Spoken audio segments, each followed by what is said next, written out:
3,6 milyon mülteciyi sizlere göndeririz.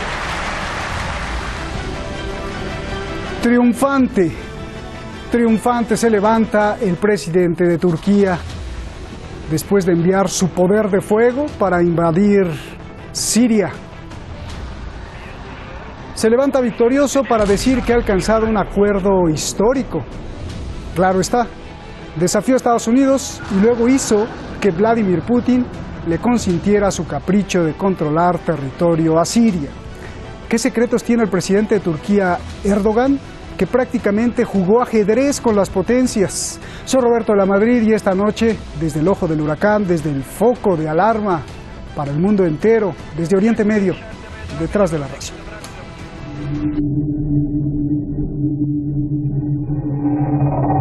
Olsun darbeye sevinen kanı bozuklara değil, FETÖ'cülerin de gireceğiz demiştik, ona da girdik. El presidente de Turquía finalmente consiguió su capricho. Primero pactó con Donald Trump y después su jugada final con Vladimir Putin. Con flashes, luces y cámaras, Turquía y Rusia se dividieron prácticamente el noreste de Siria. En la lujosa ciudad de descanso Sochi, en Rusia, el presidente de Turquía, Erdogan, y el presidente ruso, Putin, se reunieron por 6 horas. Erdogan dijo que Turquía, Rusia y el gobierno de Siria, juntos, sacarían a los combatientes kurdos sirios conocidos como las YPG. YPG'li teröristler ve silahları 30 kilometrenin dışına çıkartılacak, örgütün tahkimat ve mevzileri imha edilecektir.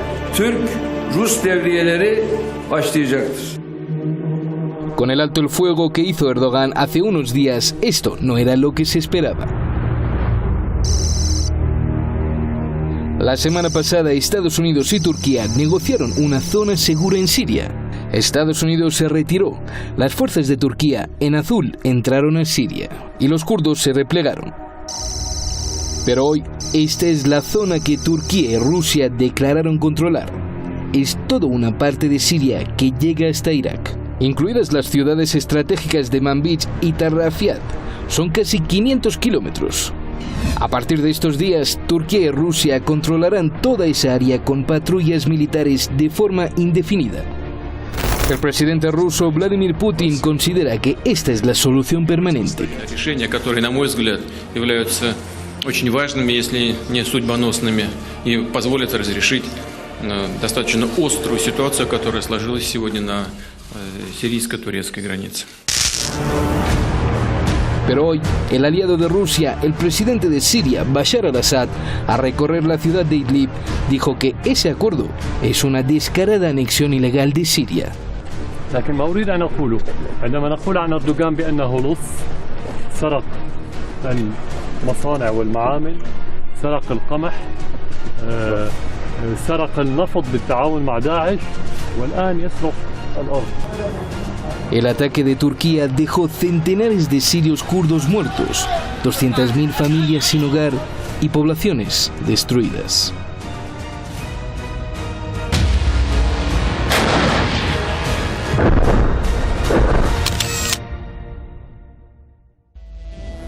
Pues ahí está el documento que a muchos nos deja con la boca abierta de lo que está pasando. Muchísimas gracias al equipo detrás de La Razón, muchísimas gracias al equipo de Hispan TV, allá a la oficina de Madrid también. Muchísimas gracias sobre todo y más que todo, como siempre le digo, a usted, porque gracias a usted el programa ya rebasó los mil programas, se dice fácil, pero a pesar de las censuras de YouTube y de Google, gracias. Vamos directamente con nuestros invitados, ya los tenemos allí en el video wall. Buenas noches, aquí en Teherán, el maestro Rafael Araya Masri, analista internacional allá en Buenos Aires. Maestro Rafael, gracias por estar aquí con nosotros. Ignacio Armada, usted lo conoce muy bien por sus afilados e inteligentes análisis, aquí también en Detrás, analista internacional. Ignacio, comienzo contigo. A ver, Tenemos un programa muy jugoso. El presidente de Turquía, Erdogan, desafió a Estados Unidos, amenazó a Europa, le derribó un avión de guerra a Rusia, o creo que 2, ¿no? Apoyó a los grupos que destruyeron Siria. Putin con pruebas, Vladimir Putin con pruebas de satélite, aquí lo dijimos, lo acusó de comprar petróleo a los terroristas y de robárselo a Siria. Y hoy además se apodera de una parte de Siria, controlando el noreste. Y además entonces se sienta frente a Putin y Putin lo apoya. ¿Quién o qué es Erdogan y cómo hizo lo que quiso con todos? Ignacio, por favor.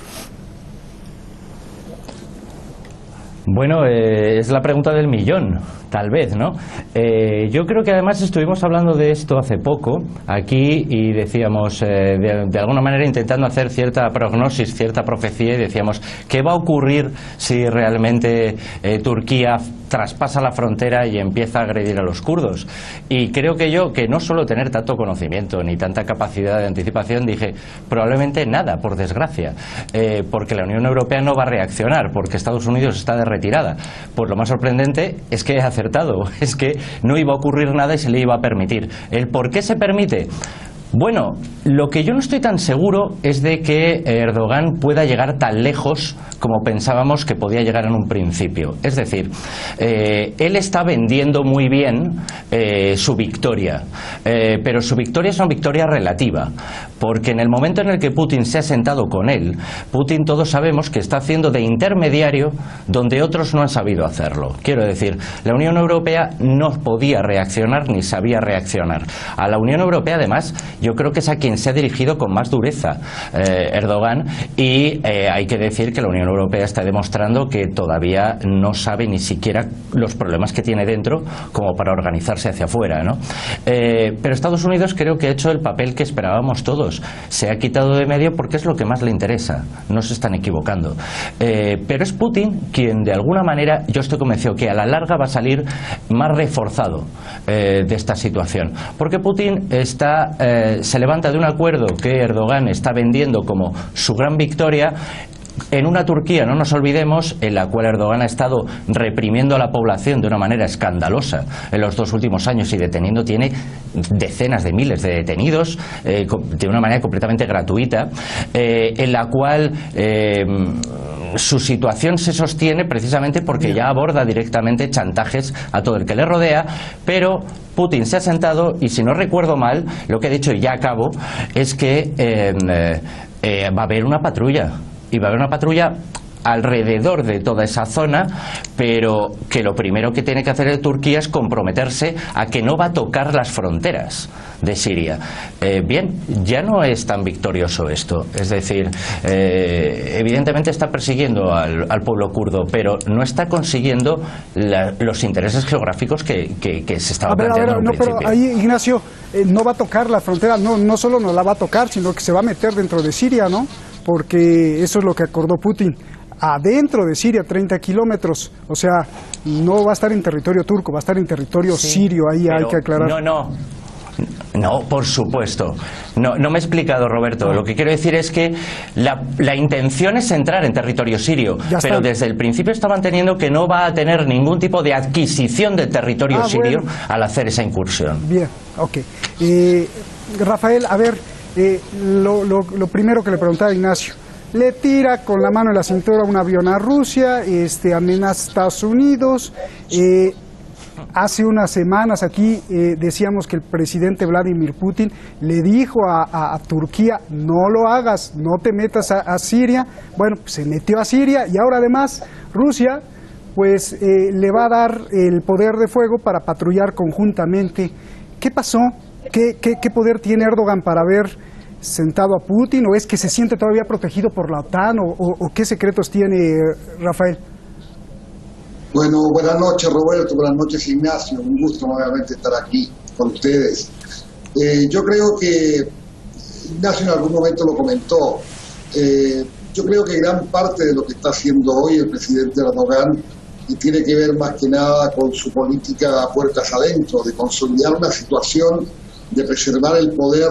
Recordemos que él ha tenido una oposición muy fuerte, tuvo un intento serio de golpe de Estado a manos de oficiales de su propio ejército, Y cuando un país tiene ese tipo de conflicto, la salida de la guerra externa se transforma en la gran excusa para poder, digamos, concentrar o cambiar el eje de la discusión al interior de su propia sociedad.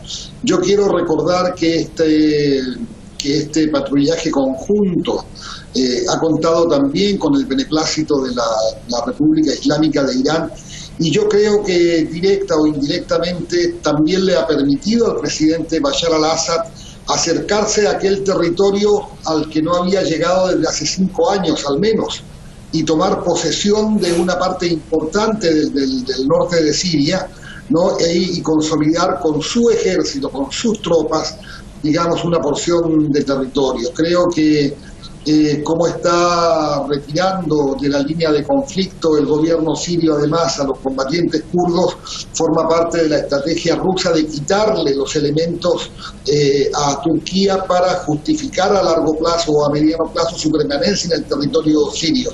Hemos conocido a Vladimir Putin como un gran jugador de ajedrez en esto, y lo que pueda hacer hoy de una manera táctica también le sirve para elaborar un proyecto estratégico de más largo alcance. Y no nos olvidemos de una cosa: en la declaración Putin-Erdogan, digamos, se acuerda explícitamente salvaguardar de cualquier tipo de amenaza la integridad del territorio sirio. Sí, es decir, pero yo no me quedaría en el hoy, sino que miraría un poquito también a mañana, Roberto. bien, oye, Rafael, a ver, pero hay algo que no entendemos. Te leo textual lo que acaba de decir el presidente de Siria, Bashar al-Assad. Dijo: el presidente Erdogan es un ladrón que robó nuestras fábricas, nuestro trigo y nuestro petróleo en cooperación con los terroristas de Daesh, y ahora se está robando los territorios sirios. Y esto lo dijo con las tropas de Siria viendo, y dijo que era una clara anexión del territorio sirio lo que está haciendo Turquía. Y de hecho le acaba de hablar al presidente Putin para decirle que no acepta eso. Esto está contradiciendo lo que tú estás diciendo, Rafael. Bueno, si esto es así, es decir, no tiene más que la razón el presidente de Siria en salvaguardar el interés nacional y la integridad territorial del país. Yo creo que esto va a encontrar una vía de solución. Yo creo que Erdogan también tiene maniatada de alguna manera la propia Unión Europea cuando la ha amenazado con soltarle, entre comillas, 1,5 millones de refugiados hacia Europa, que es la manera que Erdogan ha encontrado de neutralizar a Europa, ¿no? Ya vimos lo que fueron esos resultados, ya vimos lo que fue Hungría, lo que fueron los países de los Balcanes, recibiendo esa cantidad enorme de refugiados, donde la única que tuvo un pronunciamiento medianamente aceptable fue la primera ministra alemana. Yo creo, Roberto, que es temprano, es decir, para hacer un juicio lapidario. Yo creo que el presidente de Siria tiene razón cuando dice que Erdogan, y lo decía muy bien el informe, ha robado el petróleo, ha robado tierras, ha robado el trigo, y eso, digamos, lo coloca en el rol de villano. Pero también recordemos que esta es parte de su puesta en escena para asegurar el rol preponderante para Turquía en la región, ¿no? Qué bien lo explicas, Rafael. A ver, Ignacio, Estados Unidos y Rusia pues también prácticamente aceptaron la legitimidad de la invasión militar de Turquía a Siria, pero Siria e Irán han sido muy contundentes todos los días. Rechazan cualquier intervención que no sea autorizada por el gobierno sirio y piden respeto a la soberanía de Siria, tal como lo ha pedido el presidente Rouhani y el presidente Bashar al-Assad. Yo te pregunto, ¿esto no siente un precedente para que Turquía se le ocurra invadir cualquier otro país, atacarlo, y Rusia y Estados Unidos le den pues la legitimación a esta violación del derecho internacional? Bueno, vamos a ver, la cuestión es si nosotros, ¿cómo definimos la palabra precedente? Quiero decir, ¿alguna vez en toda esa zona de Oriente Medio se han necesitado precedentes realmente legales para hacer ciertas cosas, o han sido simplemente excusas que se argumentaban como superioridades morales? Y eso incluso con enmiendas a la totalidad y resoluciones de Naciones Unidas una y otra vez. Todos sabemos cómo ha funcionado eso durante décadas y décadas. Entonces, no creo que Turquía tenga que este hecho pueda convertirse en un precedente que justifique algo.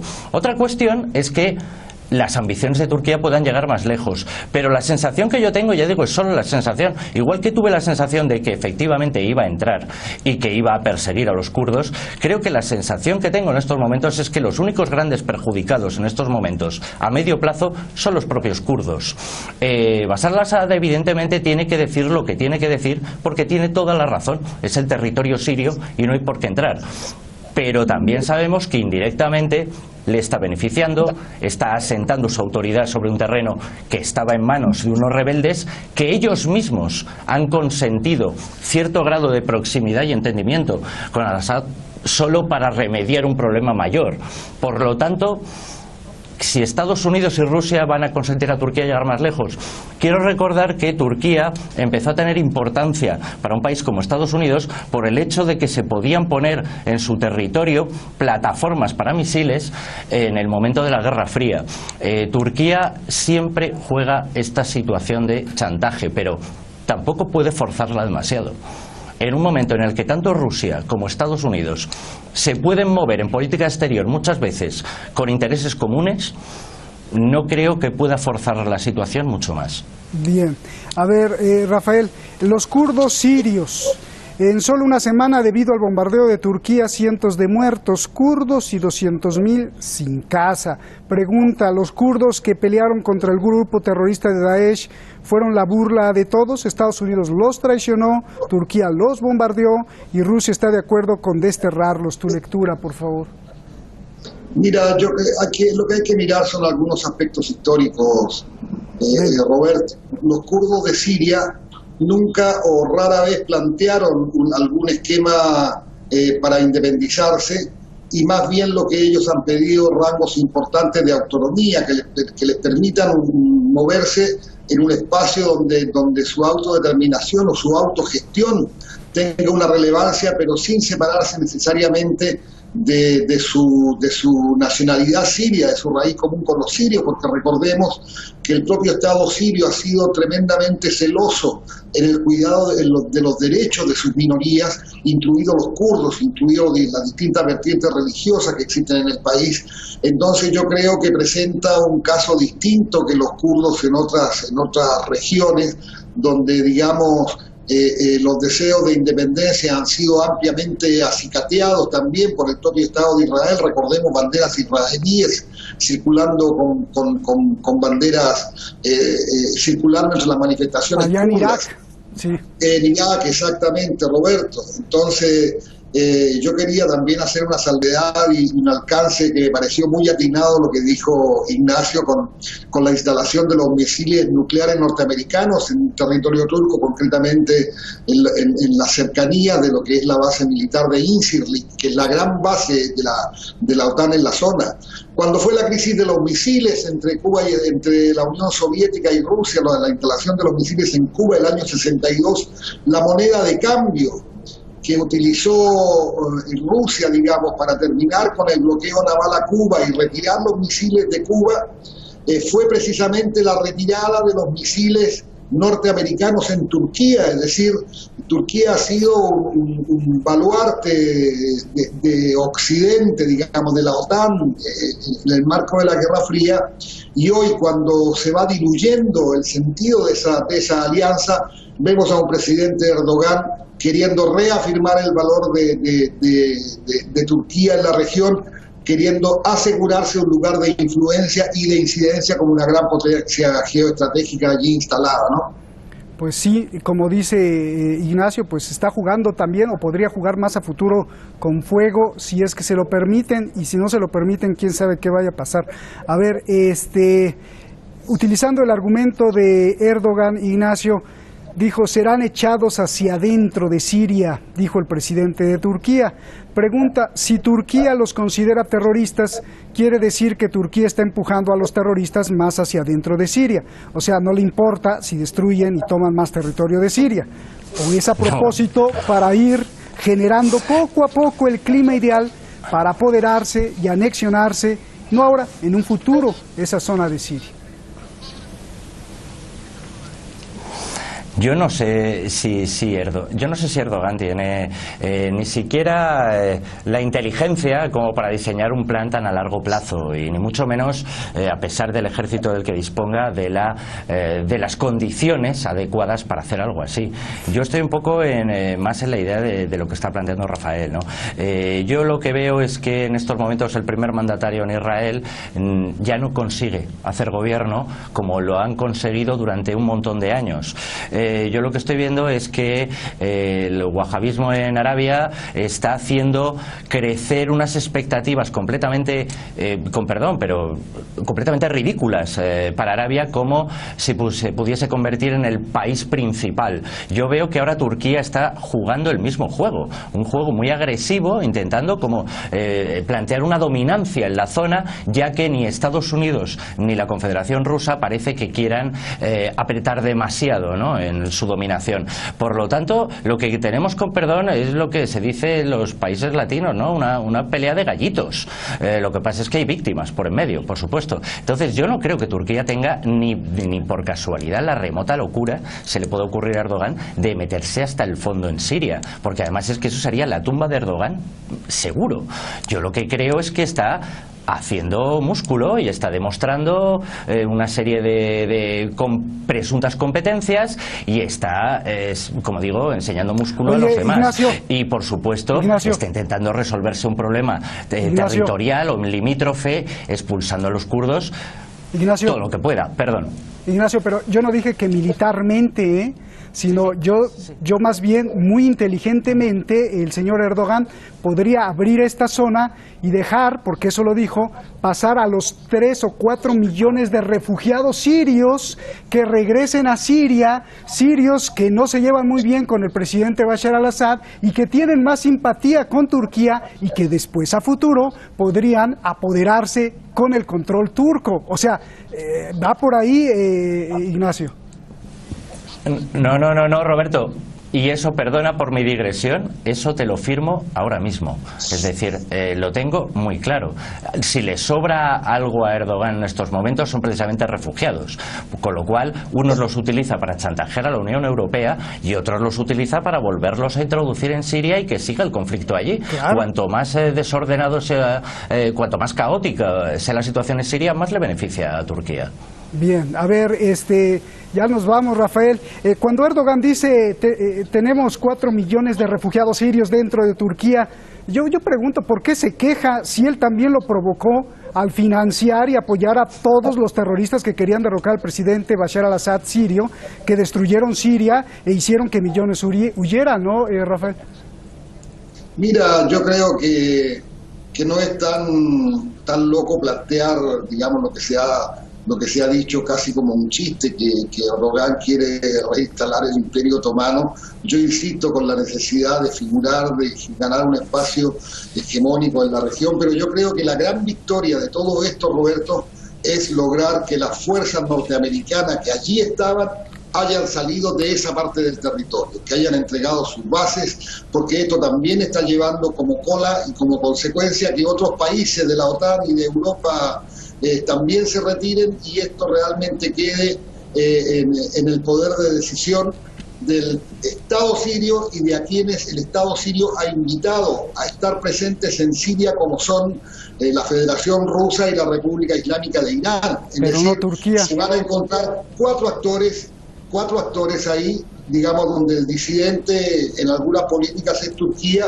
pero creo que con la ausencia de Estados Unidos ahí va a ser infinitamente más fácil de manejar, Roberto. Te agradezco mucho, Rafael, gracias, un abrazo grande, Ignacio, gracias. Un abrazo para ti, para Ignacio también. Programazo de verdad, gracias a los dos, siempre pues iluminándonos con sus análisis. Hay que estar muy alerta con la reconfiguración de Oriente Medio. Las potencias mundiales pues siguen estirando y aflojando los hilos, pero actores y ambiciones nuevas están permeando las grietas de poder, de ineficacia e incluso de avaricia. No hay que olvidar que el ejército más poderoso de la OTAN, después de Estados Unidos, es el de Turquía. Y no hay que olvidar su gran resistencia y poder que se impregna en sus venas, en su historia, cuando era el gran imperio otomano, que dominó medio mundo por más no de 10 años, ni 100, ni de 200 como Estados Unidos, ni nada, no, por más de 600 años. Buenas noches.